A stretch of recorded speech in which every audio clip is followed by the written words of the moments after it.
Hello बच्चों, स्वागत है आपका गुरु एजुकेशन चैनल में। हमने पिछली बार जो ज्योग्राफी की क्लास ली थी वो ख़त्म हो गई है अपनी, और नया टॉपिक स्टार्ट हो गया है, वन्य जीव एवं संसाधन।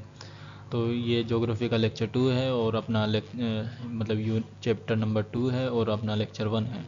तो चलते हैं, पढ़ते हैं आगे की थ्योरी है आज की।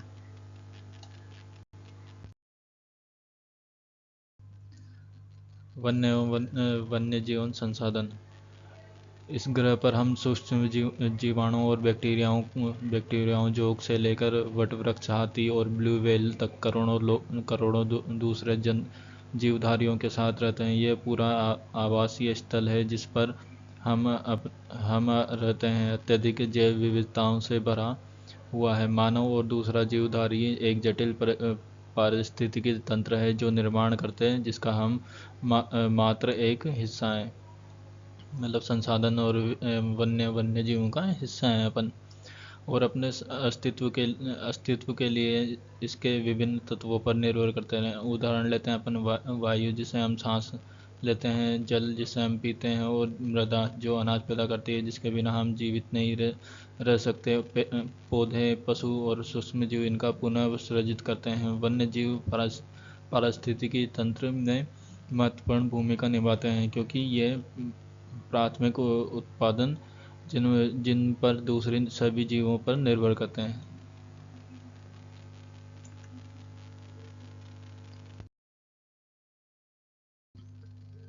अपना टॉपिक है नेक्स्ट, भारत में वनस्पति जात और प्राणी जात। यदि आप आसपास नज़र दौड़ाएं तो आप पाएंगे कि कुछ ऐसे प्राणी और पौधे हैं जो आपके क्षेत्र में पाए जाते हैं। वास्तव में भारत में जैव विविधता के संदर्भ में विश्व के सबसे समृद्ध देशों में से एक है। यहाँ विश्व की सारी जैव उपजातियाँ 8% संख्या लगभग 16 लाख पाई जाती है। ये अपनी खोजी जाने वाली उपजाति से 2 या 3 गुना है। आप अपने ही भारत में पाए जाने वाले वनों और वन्य जीव संसाधन, क्षेत्रफल और किस्मों के बारे में पढ़ चुके हैं। आपने सोचा होगा कि इन संसाधनों का आपके दैनिक जीवन में क्या महत्व है। ये विविध वनस्पति जात और प्राणी जात हमारे हर रोज के जीवन में इतने गुथे हुए हैं कि हम इनकी करते परंतु पर्यावरण के प्रति हमारी असंवेदना के कारण पिछले कुछ समय से इन संसाधनों पर भारी दबाव पड़ा है।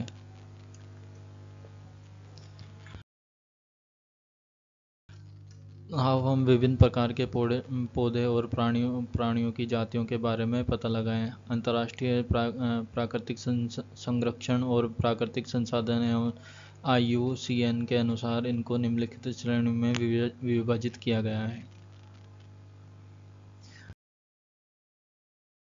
सामान्य जाति। ये वे जातियां हैं जिनकी संख्या जीवित रहने के लिए सामान्य मानी जाती है, जैसे पशु, साल, चीतड़ और कृंतक, रौंदड़े इत्यादि। संकटग्रस्त जातियाँ। ये वे जातियाँ हैं जिन्हें लुप्त होने का खतरा है, जिन पर विषम परिस्थितियों के कारण इनकी संख्या कम हो गई है। ये यदि वे सारी सारी जारी सॉरी जारी है तो इन जातियों का जीवित रहना कठिन है। काला हिरण, मगरमच्छ, भारतीय जंगली गधा, गेंडा, शेर, पूंछ वाला बंदर, सगाई, मणिपुर हिरण इत्यादि इस प्रकार की जातियों के उदाहरण हैं।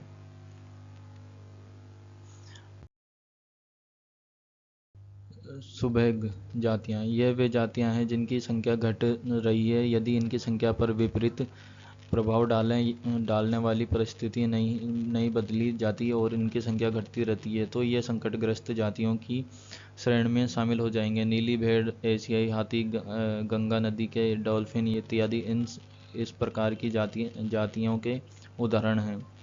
नेक्स्ट आती है अपनी दुर्लभ जाति। इन जातियों की संख्या बहुत कम या सुमेध है। और यदि इन प्रभावित करने वाली विषम परिस्थितियाँ नहीं है परिवर्तन होती है तो ये संकटग्रस्त श्रेणियों में आती है।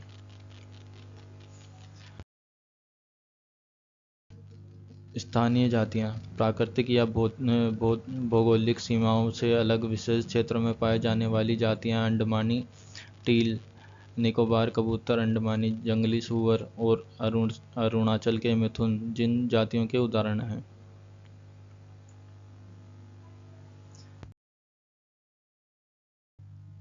लुप्त जातियाँ जातियाँ हैं जो इनके रहने वाले आवासियों में खोज करने पर अनुपस्थिति पाई पाई गई है। ये उपजातियाँ स्थानीय क्षेत्र में प्रदेश देव महाद्वीप या पूरी पृथ्वी से लुप्त हो गई है।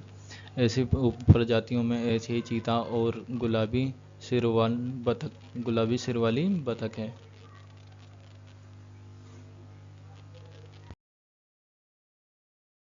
ऐसे ही चीता कहाँ चलता है कहाँ चला गया सॉरी भूमि पर रहने वाला दुनिया का सबसे तेज स्तनधारी प्राणी चीता बिल्ली परिवार का एक अजूबा और विशिष्ट सदस्य है जो 112 किलोमीटर प्रति घंटा की गति से दौड़ता है। लोगों का आमतौर पर भ्रम रहता है कि चीता एक तेंदुआ होता है। चीते की विशेष पहचान उसकी आँखें के कोने से मुंह तक नाक के दोनों ओर फैली आंसुओं के लकीरनुमा निशान होते हैं। 20वीं शताब्दी से पहले चीते अफ्रीका और एशिया से दूर दूर तक फैले हुए हैं, परंतु इसके आवासीय क्षेत्र शिकार की उपलब्धता कम होने से लगभग लुप्त हो गए हैं। भारत में यह जाति बहुत पहले 1952 में लुप्त घोषित कर दी गई थी। कब घोषित कर दी थी लुप्त? 1952 में।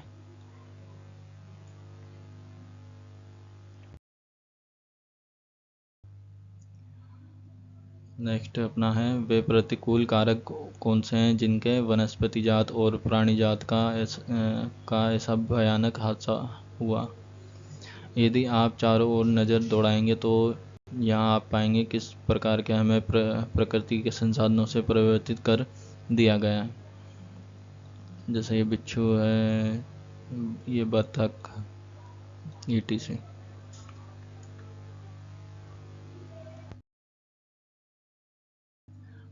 हमें लकड़ी, छाल, पत्ते, रबड़, दवाइयाँ, भोजन इत्यादि, चारा, खाद इत्यादि प्रत्यक्ष अथवा परोक्ष रूप से वनों और वन्य जीवों से प्राप्त होते हैं। इसलिए हम ही जिन्होंने वन और वनस्पतियों को नुकसान पहुंचाया है।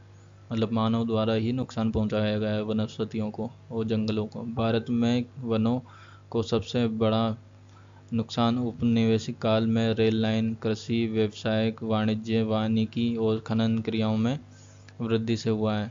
स्वतंत्रता प्राप्ति के बाद भी वन संसाधनों के सिकुड़ने से कृषि का फैलाव महत्वपूर्ण कारकों से एक रहा है। भारत में वन सर्वेक्षण के अनुसार 1951 और 1980 के बीच लगभग 26,200 वर्ग किलोमीटर वन क्षेत्र कृषि भूमि में परिवर्तित किया गया है। अधिकतर जनजातीय क्षेत्रों, विशेषकर पूर्वांचल और मध्य भारत में स्थानांतरित झूम खेती अथवा स्लेज और बर्न खेती के चलते वनों की कटाई निम्नीकरण हुआ है।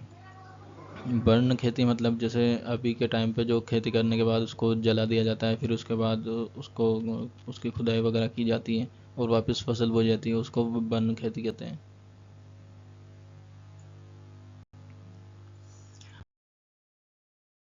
बड़ी विकास परियोजना ने भी वनों को बहुत नुकसान पहुंचाया। 1952 से नदी घाटी परियोजना के कारण 5,000 वर्ग किलोमीटर से अधिक वन क्षेत्र को साफ करना पड़ा है। यह प्रक्रिया अभी भी जारी है और मध्य प्रदेश में 40 लाख हेक्टेयर से अधिक वन क्षेत्र में नर्मदा सागर परियोजना के पूर्ण हो जाने से जलमग्न हो जाएगा।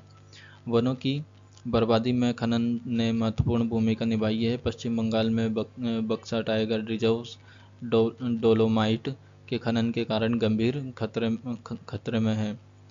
इनसे कई प्रजातियों के प्राकृतिक आवासों का नुकसान पहुंचा है और कई जातियों में इनसे भारतीय हाथी भी शामिल है।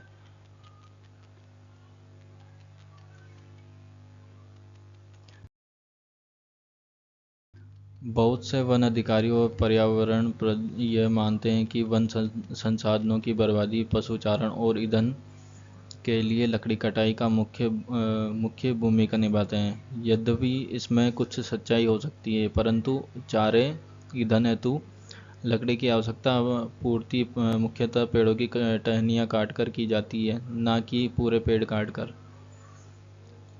वन पारिस्थितिकी तंत्र के मूल्यवान पदार्थों, खनिजों और अन्य संसाधनों के संचय कोष हैं, जो तेजी से विकसित होती है। औद्योगिक शहरी अर्थव्यवस्था की मांग की पूर्ति के लिए बहुत महत्वपूर्ण है। यह आरक्षित क्षेत्र अलग अलग लोगों के लिए अलग अलग मायने रखते हैं और विभिन्न वर्गों के बीच संघर्ष के लिए अनुकूल परिस्थितियां पैदा करते हैं।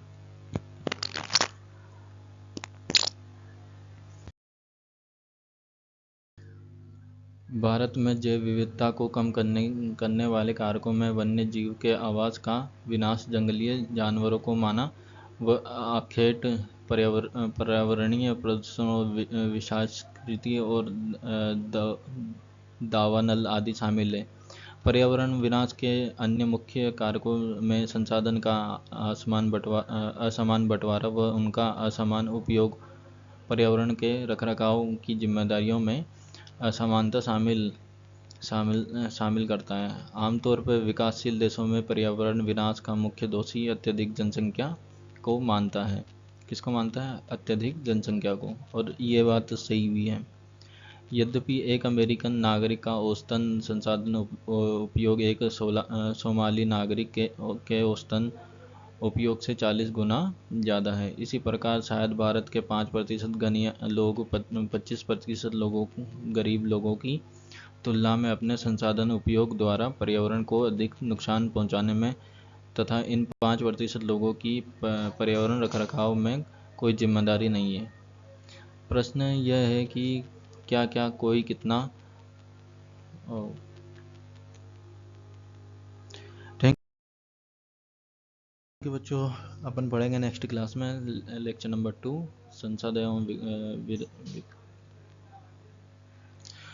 ऐसे ही और वीडियो के लिए हमारे चैनल को सब्सक्राइब कीजिए। Thank you. और गुरु एजुकेशन को शेयर कीजिए। आप 10-12 के बच्चों को सपोर्ट चाहिए हमें। थैंक यू बच्चों।